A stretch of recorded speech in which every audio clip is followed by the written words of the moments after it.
I think I'm. Oh, look! It says live. Yay! Yay! This is number 86 of 365, and it's called 86. I'm all out. I start in 5. Good morning, good afternoon, and good night. I hope that you're doing well, and I hope that wherever you are is doing good for you. It is me, it's Paul Carpenter, and this is number 86 of 365. And I'm all out. It goes something like this. Have you ever worked in the industry? Like in the, a restaurant industry? Or mostly restaurant industry. And then they say, yo, it's 86th. We got none left, yo. Means you have to go and take it off the menu and yo, we just don't got no more until we order some more to get it in for you. I'm all out. I got no fucks to give. I'm sorry, but I'm not, because I can't do nothing about it. It's not like an angry thing. It's not like I'm like, no, it's not like that. I'm just like, I'm sorry, please forgive me. We had a rush, and we ran out. That doesn't mean I'm angry at you. I'm apologetic I don't got it for you. I could try to get you some in the future when I get some more, but right now, I'm all out. And that's not like a place of anger. The guy at the restaurant, if the one person who's going to bitch and be like, give me your manager. I want to talk to them right now. They better have that thing. Now, granted, if this place was called T-Bone Tom's or Steak and Ale or some shit like that, and they didn't have steak, then he could be kind of upset. You see what I'm saying? But if it's not that, and you're ordering some kind of side order thing, I don't know, cheese nachos or some mozzarella sticks, something like that, and they don't have them, you can't really be too pissed off. You know what I'm saying? They ran out. They ran out. They ran out. So, with that mentality in mind, my friends, woo, are we going to play a good one today? What have you ran out of that you're stressing out about? And if it's not your major thing, but it's just something else, who gives a who gives a shit? Who gives a shit? Who gives a shit? One thing I've been learning more so than anything else over these last little bits of time is just that, man, none of it matters in the long run. None of it matters. None of it matters. So why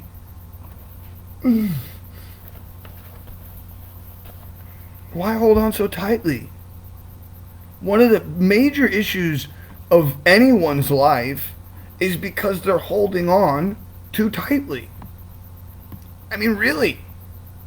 You, me, all of us, I bet you don't recognize how much tension you hold in your face alone. I'm not even kidding. There's, if you were to just take 3 really deep breaths, I'm not going to make you do it, but if you take 3 deep breaths at the end of this video, by yourself, just for a moment, just 3 deep breaths, that's it. And you really think about letting your entire body come to a place of calm and sedation while you're conscious, my friends, you're going to see, I do it, you can see how this right here, I hold these tension marks. Now, granted, they're just their laughter, their whatever marks, but, and I also have a thing here where I cut myself when I was a kid. But that's not the point. The point I'm trying to get at is that we all hold tension in our face. So, let's see if I can do this. I'll show you what I'm talking about. So, you see I'm kind of, I don't know if you can see this, but I'm holding tension right here, and I'm going to let go of it. Watch. And you see that right there? I'm not even kidding. That's actual real thing that people will hold in this position. So you can see my head's here, and if you look really carefully, I'm going to pull back. See my ears? My ears will kind of do a thing where my whole head pulls. So it's see that? And then There. And if you look at my eyebrows kind of pop up a little bit too. So it's like I'm not going to try to do it. Hold on.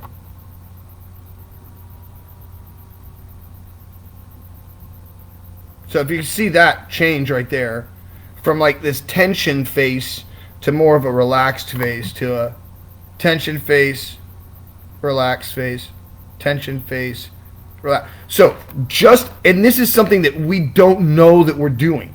It's just involuntary because you're thinking. And if you're thinking, you see how I'm doing it again? When you start getting more hyper involved in a conversation, you're like totally gonna, it's like the what's it called, the guy in the chair in that commercial when he turned on the music, and it's like we're doing that to ourselves with just our thoughts. Like, it's so crazy to think about it like that, but it's so true. Your thoughts alone create tension in different spots of your body, like all over your body. That's why stretching in the morning or doing some type of yoga is like so good for you. And like drinking water with lemon in the morning is so good for you. Like ginseng and some water and some lemon, like a tea instead of a coffee. There's so many things that we can do to ingratiate a better day. You know, and that includes me. I'm not. No one's at fault. No, I'm not pointing fingers at nobody. I'm talking about in general. Good morning, Natalie. Good morning, and thank you for as of lately, like posting a lot of likes and stuff on everything. I really appreciate that, and and commenting, and so I really appreciate it. Thank you very much. And so, 86 in the term of being a chef or whatever is when you're out of something, and you're not angry at the fact that you're out of something. You're out of something. You ran out. You didn't stock enough. It's sometimes it happens. So there's no anger here. There's no frustration involved. All you do is simply go to the menu and take it off. It's not on the menu anymore. Sorry, I'm all out. And I want you to kind of think of that mentality for your life. What is the thing that you're out of that you keep trying to give to somebody else? Because that's where some of your tension is holding. See, because the thing is, when we think about somebody or we care about somebody or we want to do something for someone else and we don't have what we want to give to that person, then we internally, on an unconscious level, start thinking about that thing nonstop. Yeah, I know, right? And so what does that do? It creates this tension because you're always kind of stressed and you always want to, what can I do? How can I do it? What can I do? How can I do it? Oof, there's no way to live. There's no way to live. And so in turn, what we have to be able to do is just, once again, just like I kind of said yesterday, life is a water slide. And there's this water that's pushing against you. And if you're holding on to the water slide, you've got a massive amount of pressure pushing against you. So just let go and allow whatever it is that is to be what it is. And have no expectations and have no common knowledge, if you will, of what you think it should be. Just let it be. And from there, you could start to, live it. It's a weird thing, man. Like, right, it's like this game that we're constantly playing where it's like you live the whole thing and you ride this, water slide, analogy, if you will. And then at other times, you literally almost have to think and build the water slide before you ride it. And that's like kind of like choices of where you go on this water slide. And sometimes you go on a choice and you're like, whoa, I want to go back. But by that time, the thing's already at 90 degrees and it's going straight down and you're like, what the fuck did I just choose? But you can't do anything about it. But instead, what do? We try and hold on to the water slide while we're hanging down and water's coming down on us. You're not really going to get to go up at that point. You know what I'm saying? I mean, only by the grace of God or an angel literally picks you up and takes you off the cliff that you chose. I mean, otherwise, you know what I mean? You see what I'm saying, right? I hope this makes sense. I hope I'm not just blah, blah, blah, blah, blah, blah. But like, if you get it, you've already made that 90-degree choice.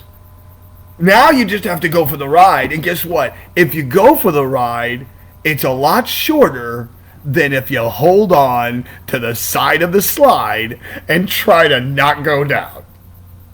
Because there's only so far you can go before you dust yourself off or dry yourself off and climb the little, stairs with your little floaty device, and go back up to the top. And that after that first time that it was really scary and it was like, I don't know what I'm doing. The second time, the third time, it started to become fun. And the fourth and the fifth time, it was something that you were like inviting your friends to go do. And they were like, oh no, I'm not going to do it. And you're like, come on, dude, it's so easy. It's so cheesy. I know how you're scared right now, but when you do it, you're going to love it. I promise I was just like you. And that idea right there, that last piece, is life. Whoa. Did that just happen? That just happened, right? I did that thing and it went boom. Electrical thing outside. That was weird. But that right there, like I said, is life. And what I'm trying to get at there is that although many times the reasons that we do things are based on ego, there's also this underlying thing that's happening that we don't understand in our conscious mind, which is that we leave things here for the people who are coming here from the same place we are all from. And yet when you get here, you don't really know anything at all. You're a brand new slate. You're this new piece of paper to write your story upon. Right? And so there's this really beautiful thing that happens that other people who have been here before are remembered for their art or their music or their abstruse learning or their mathematics or whatever. And most of the time they were just doing it to be egocentric human beings that didn't want to be forgotten. But the beauty is that part of that little tiny piece of their ego, whatever that was, whatever megalomaniacal shit they were coming up with in their head, doesn't matter. What matters is what they left us for us to gain some kind of knowledge from so that we can push the envelope this much farther. And you know how you push the envelope this much farther? You go out into the world today and do something nice for somebody else. And if you can't, you do something nice for yourself. Number 2, don't get caught up in all this crazy shit. Don't. Because then you're going to be holding all this tension in your face like,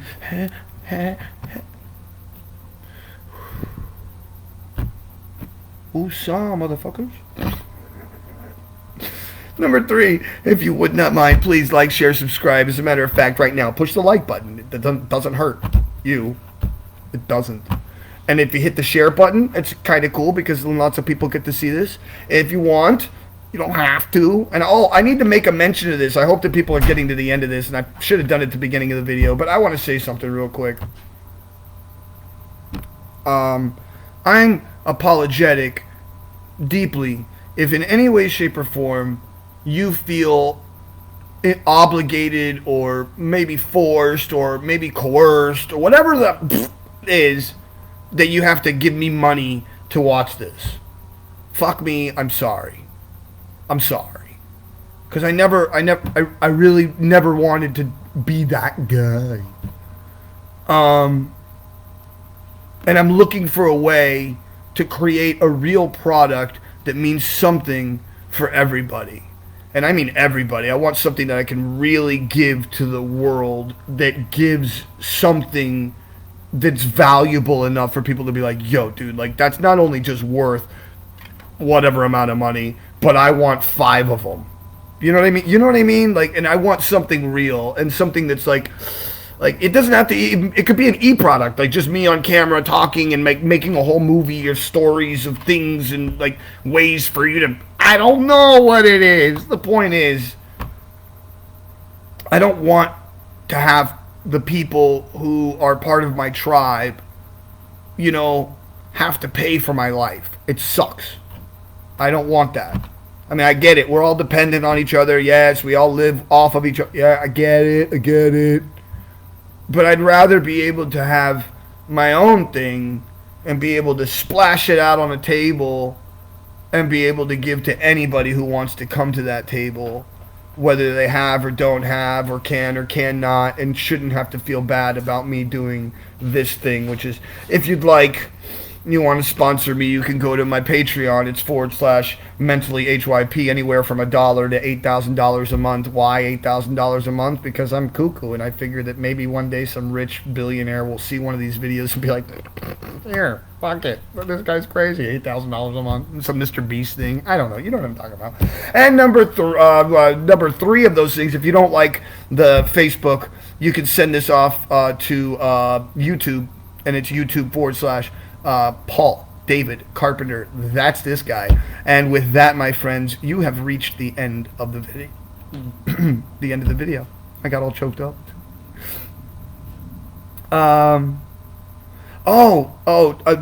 Chris Harding asked me just now, who is the chick in the back of the video on the wall?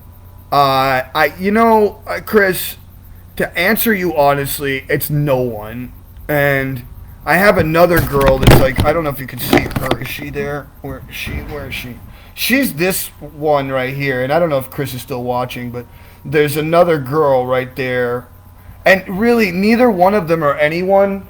I can't say that that's no one, because these are someone. But I do a lot of drawings where I'm just... Let me see if I can show this to you.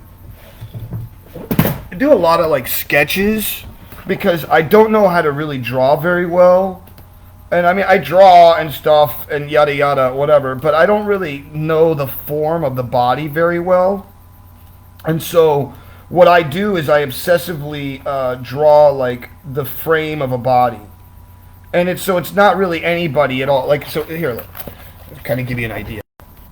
I don't know if you could see this, but it's like what I'm doing is, and I don't know if you can't really see this at all, but I'm actually like kind of like cutting the body into pieces, like in the middle and like the face. Like that's how you learn drawing, right? When you're doing drawing, like learning faces or something, you draw the circle first, and then you draw like this little cheek thing here, and then at the circle in the middle, you go like cut the middle, and then you cut the middle into thirds or something like that. You know what I mean? Like, and you start creating like the different pieces of the body. There's like these lines that are right here, and then lines that are right here. And these lines all match up, and then there's like a triangle that goes here, as far as like making things all even on the page. And so that's basically what that is, right? So these pieces, most of these big ones, like the one with my face and the girls, they're like the first time I had ever grabbed a can and had the freedom to like make something really big. And so like I was just, and I didn't have a lot of colors either. Like, for instance, this one, which is one of my favorite pieces, this one right here, that one, that eye, that one I made only because I only had 3 colors or 4 colors or something like that. And I like the eye thing. We all know that about me, right? So whatever. But that one came out like so beautiful, and it was just so accidental. And there's like all this like things that are happening in that piece that I really love. And so like people ask me all the time, they're like, why don't you sell your art? Well, first of all, nobody wants art on cardboard. At least I haven't found anybody. And second of all, they all have way too much meaning for me, as far as like, right, once again, like all those big pieces are just it was like once again like the first time that I ever did like a really big piece, and I had someone that was like cool enough to let me just do my art. I was living at my friend's house. His name's John, some years ago, and I was doing videos then as well, of course. But I think one of the beginning of 365 started kind of during his time. When I went and talked on Shopify, and I did that speaking event. It's in Miami. That was around the same time. All that was going on. And so the thing that I do is, like, when I go to art festivals and I take these pieces, I throw up art prices that are like so insane that nobody wants to buy them. Like, I literally tell people that I want them to pay me for the face. I want $1,500 for that. No one's gonna pay me $1,500, but I say that the only way that I'm gonna get paid that much money from what I want for my piece is if I put that price on the piece. And so whether there's gonna be one person that'll do it, there will be one person that will buy one of these pieces at one point or another for an exuberant amount of money. I've seen it happen in so many other realms of art that it's going to happen. And eventually, then that price will be set. And then if anybody wants another one, if you don't pay the price that was set. It's that simple.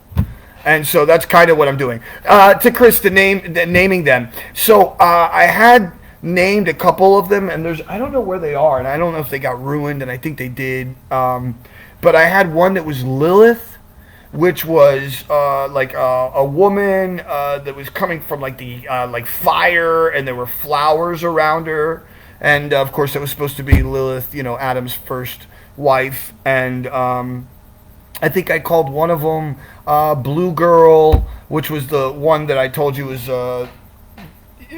that character right there. You can't see her right now, but and then I don't know, and then this one right here,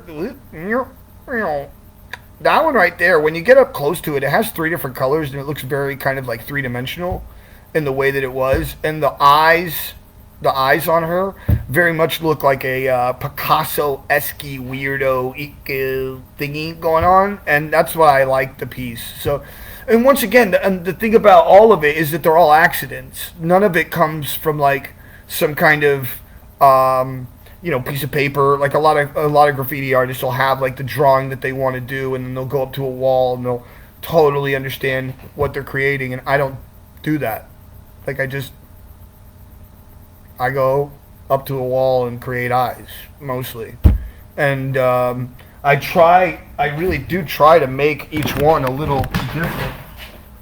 Here, so to give you some idea, like, and I've shown a bunch of these before, but so like, I don't know if you're gonna get like really good little view of these, but like I try to make them all very, very different, so that they all have like a different, almost like a different animal. Almost, I don't know. It's weird. I can't really explain it. But like that last one looked like more of a tiger eye, where this one looks more of like a human eye, where this one looks like some crazy alien spaceship eye. I don't know. So, yeah, that's part of the whole thing. Is kind of. Part of the whole thing is kind of not knowing, right? And I think that's what I like about it. It's sort of kind of like life on some level. You just don't know sometimes, and sometimes that's kind of the whole point. You're not supposed to know, and that, my friend, brings us to the end of the video, which was I'm all out, and with that, I want to say thank you. Thank you for watching the entire video. Thank you for interacting and hanging out with me today. And I want to say I love you. And I love you all so very much that I will see you all on the other side. Have a beautiful day.